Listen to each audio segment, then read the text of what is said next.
అదే RTV app వార్తల్ని క్షణాల్లో చదివే అవకాశం ఉంటుంది. ఒక న్యూస్ పేపర్, ఒక టెలివిజన్ ఛానల్ మీ చేతుల్లో ఎప్పుడూ ఉంటాయి. పాస్ మనో వికాస్ అని చెప్పి ఒక ఎన్జిఓ ఆర్గనైజేషన్లో నిన్న మార్నింగ్ ఒక బ్రాడ్డెడ్ కేసు రూయ్ హాస్పిటల్కి రావడము, అదేవిధంగా ఈరోజు మార్నింగ్ ఒక బ్రాడ్డెడ్ కేసు రూయ్ హాస్పిటల్కి రావడం జరిగింది.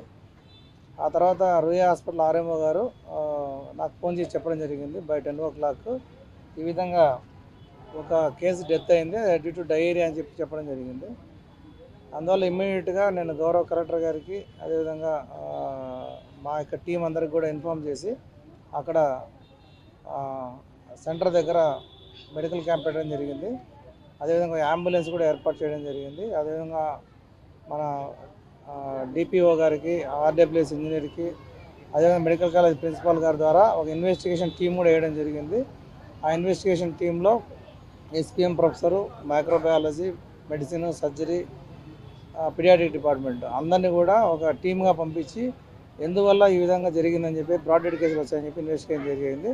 అక్కడ ఉన్నటువంటి కిచెన్ కానీ, అక్కడ ఉన్నటువంటి ఆయిల్ కానీ, అక్కడ ఉన్నటువంటి వాటర్ శాంపిల్స్ కానీ అన్నీ కూడా కలెక్ట్ చేసి ఫుడ్ ఇన్స్పెక్టర్ ద్వారా ఫుడ్, అదేవిధంగా వాటర్ అన్నీ కూడా కలెక్ట్ చేయడం జరిగింది. అదేవిధంగా ఇన్వెస్టిగేషన్లో ప్రైమరీగా మాకు తెలియదంటే మేము మన ఆర్డీఓ గారు జిల్లా ఆఫీసర్తో విజిట్ చేసిన తర్వాత అక్కడ ఒక ఆయుర్వేదిక్ డాక్టర్ని వాళ్ళు ఇన్హౌస్ డాక్టర్గా అపాయింట్ చేసుకొని ఈ టూ డేస్ నుంచి అంటే శనివారం రాత్రి ఆదివారం పొద్దున వచ్చినటువంటి కేసులంతా కూడా వాళ్ళ ఇన్హౌస్లోనే ట్రీట్మెంట్ చేసి అక్కడ ఉన్నటువంటి ఏఎన్ఎం కానీ, ఎంఎల్హెచ్పీస్ కానీ, లేకపోతే డాక్టర్ కానీ ఇన్ఫర్మేషన్ లేకుండా వాళ్ళు మేనేజ్ చేయడం జరిగింది. ఎప్పుడైతే రూయ్ హాస్పిటల్కి ఒక బ్రాడ్డెడ్ కేసు వచ్చిందో అప్పుడు మాకు వచ్చిన ఇన్ఫర్మేషన్ బేస్ చేసుకొని ఇమ్మీడియట్గా అక్కడికి వెళ్ళి విజిట్ చేసి ఇక క్యాంప్ పెట్టడం జరిగింది. అదేవిధంగా రూయ్ హాస్పిటల్ ఉన్నటువంటి పేషెంట్స్ అందరూ కూడా గౌరవ ఆర్డీఓ గారి ద్వారా అంతా విజిట్ చేయడం జరిగింది. ఇక్కడ ఉన్నటువంటి పేషెంట్స్ అందరూ కూడా ప్రజెంట్ స్టేబుల్గా ఉన్నారు. అదేవిధంగా రూయ్ హాస్పిటల్ సూపరింటెండెంట్ గారికి గౌరవ కలెక్టర్ గారు, ఆర్డీఓ గారు ఆదేశాలు ఇచ్చారు. ఇక్కడ ఉన్నటువంటి పేషెంట్స్ అంతా కూడా జాగ్రత్తగా చూసుకోమని చెప్పి, ఇంకా మిగతా పిల్లలందరినీ కూడా ఇబ్బంది లేకుండా అక్కడ ఉన్నటువంటి ఒక 3 పిల్లలకు కొద్దిగా వామిటింగ్ సెన్సేషన్ ఉంటే ఇక్కడ షిఫ్ట్ చేయడం జరిగింది. కంటిన్యూగా ఈ యొక్క ఎందువల్ల జరిగిందని చెప్పి ఇన్వెస్టిగేషను, అదేవిధంగా ఒక డెడ్ బాడీని కూడా పోస్ట్ మార్టంకి మన మార్చికి తరలించడం జరిగింది. ఇన్వెస్టిగేషన్ ఇచ్చే ప్రిలిమినరీ రిపోర్ట్ ప్రకారము ఫర్దర్గా ఎలా యాక్షన్ ప్లాన్ చేయడం జరుగుతుంది. 75+ entrepreneurs, student exchange program, internship abroad. KL, deemed to be university. Chennur హాస్టల్లో వచ్చిన తర్వాత 17 కేసులు, తర్వాత బిఎన్ కంట్రీలో జాతర తర్వాత ఒక 11 కేసులు రావడం జరిగింది. అక్కడ కంటిన్యూగా మెడికల్ క్యాంపులు పెట్టి మొత్తం డయేరియా మొత్తం కంట్రోల్ చేయడం జరిగింది.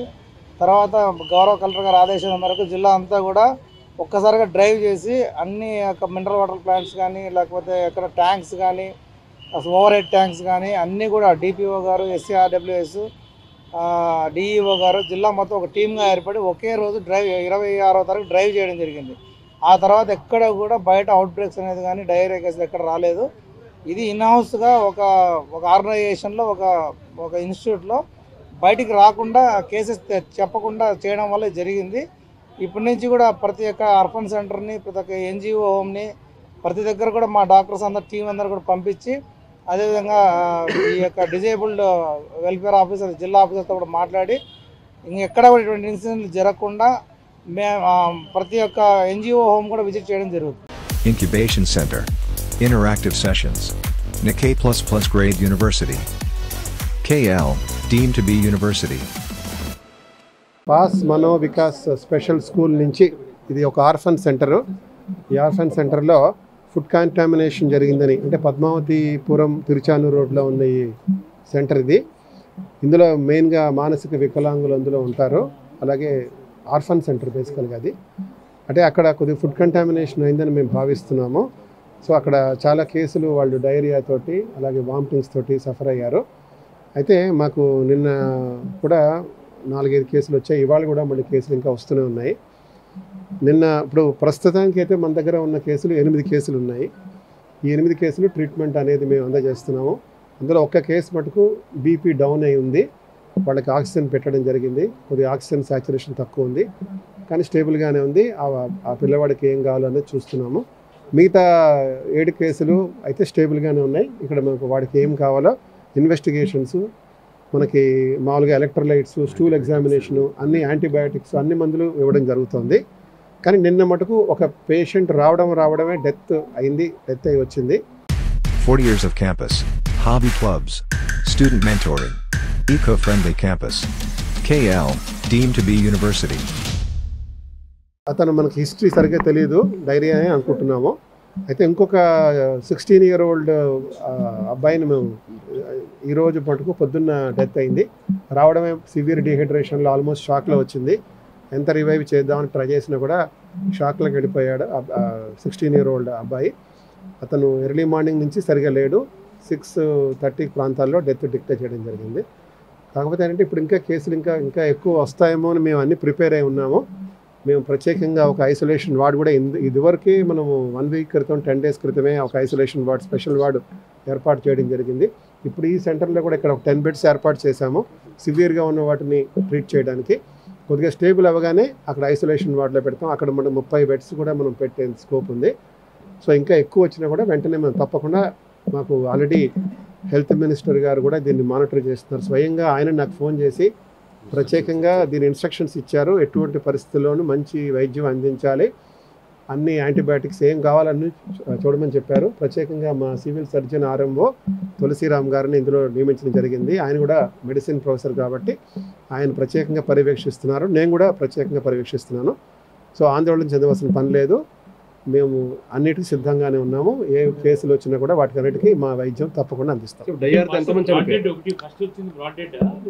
ఒకటి బ్రాడ్ డెడ్ అండి. ఒకటి బ్రాడ్ డెడ్ ఆల్రెడీ హాస్పిటల్ చికిత్స కాకుండానే అతను వచ్చేటప్పటికే చనిపోయడం జరిగింది. ఇంకొక కేసు అదే 30 ఏళ్ల కేసు అతను. ఇంకొక కేసు మటుకు అది 30 ఏళ్ల గణపతి అనే అతను.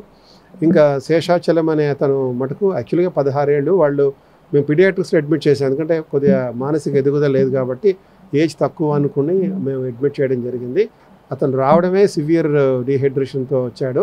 ఎలక్ట్రోలైట్స్ అన్ని డౌన్ అయి ఉన్నాయి, షాక్లోకి ఉన్నాడు. మేము అన్ని డోపమైన్ అన్ని రకాలుగా వైద్య పరీక్షలు చేసి చేయడం జరిగింది. కాకపోతే ఏంటంటే మేము సర్వైవ్ చేయలేకపోయాము. ఆ 2 కేసులు కాకుండా 8 కేసులు, మొత్తం 10 కేసులు మనకు వచ్చినట్లు లెక్క. అందులో ఒకటి బ్రాడ్ డెడ్, ఒకటి ఇక్కడ ట్రీట్మెంట్ తీసుకుంటే చనిపోవడం జరిగింది. మిగతా 8 కేసులు ఇక్కడ ఉన్నాయి, అన్ని స్టేబుల్గా ఉన్నాయి. ఒక కేసు కూడా మేము కొద్దిగా బీపీ డౌన్ అయిన కేసు మేము చూస్తున్నాం, పర్యవేక్షిస్తాం. Research-based education, SAP, PEGA certifications, entrepreneurship. KL, deemed to be university. 30 members orphan childrens ఉన్నారు.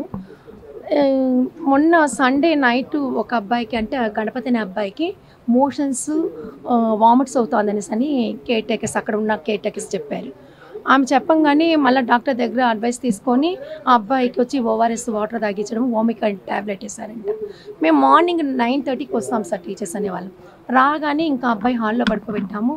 కొంచెం కండిషన్ బెజార్గా ఉంది మేడం, మన హాస్పిటల్ తీసుకెళ్తాం అనగానే వెంటనే మేము ఆటోలో వేరే టీచర్స్ని పెట్టి, కుమరేష్ అనే టీచరు ఇంకొక కేర్ టేకర్ని పెట్టి మేము పంపించేస్తాం. వార్డన్ని వాళ్ళు పంపించాం. పంపించగానే ఇక్కడ ఈయన జాయిన్ చేయగానే చనిపోయాడని చెప్పారు. 11:15 కంతా చనిపోయారని అనగానే మా ప్రిన్సిపాల్ సార్ రాగానే డిక్లరేషన్ రాసి ఇచ్చేసి హ్యాండ్ ఓవర్ చేసుకున్నాం. తర్వాత ఆ అబ్బాయితో పాటు మేము శేషాచలం అనే అబ్బాయి 16 years old ఆర్ఫన్ చైల్డ్, ఆ అబ్బాయి partially blind with down syndrome. ఆ పిల్లోడిని ఇంకా ఇక్కడ జాయిన్ చేసి ట్రీట్మెంట్లోనే ఉన్నారంట. నైట్ ఫోన్ చేసినప్పుడు కూడా బాగున్నాడు, యాక్టివ్గా ఉన్నారు అని అన్నారు. ఆ తర్వాత ఏమైందో ఏమో 4:15కి బాగున్నాను అబ్బాయి 5:30కు చనిపోయినారు అనేసి బాడీని అంబులెన్స్లో నుంచి హాస్పిటల్ వాళ్ళు మన స్కూల్కి తీసుకొచ్చారు. ప్రస్తుతానికి ఇప్పుడు అక్కడే ఉన్నారు. దానికి జరిగాయో తెలియదు సార్, అది పెద్ద ప్రాసెస్ కదా. CWC వాళ్ళు వచ్చి అడాప్టేషన్ లిస్ట్లో మాకే అర్థం కావట్లేదు సార్. అలా అయితే డయేరియా అంటే మేము కూడా అక్కడ టేస్ట్ చేస్తాం. ప్రతి ఒక్క టీచర్ అక్కడ లంచ్ డ్యూటీ చేస్తాం, ప్రతి డైలీ ఒక్కొక్కరు చేస్తాం అనమాట. అలాంటప్పుడు మాకు కూడా ఎఫెక్ట్ అవ్వాలి కదా. దీనికి ఏం కారణం అనేది మాకు అర్థం కావట్లేదు సార్. హైజీన్ అంటారా, మెయింటైన్ చేస్తారు. తర్వాత వచ్చి ఫుడ్ మనం అక్కడే చేస్తాము, బయట ఫుడ్ అలో చేయదు. అలాంటప్పుడు ఎందుకు ఇట్లా అయిందో మాకే అర్థం కావట్లేదు సార్. మరిన్ని వీడియోస్ కోసం ఛానల్ ని సబ్స్క్రైబ్ చేయండి, లేటెస్ట్ అప్డేట్స్ కోసం వాట్సాప్ ఛానల్ ని ఫాలో చేయండి, అండ్ లింక్ డిస్క్రిప్షన్ లో ఉంది.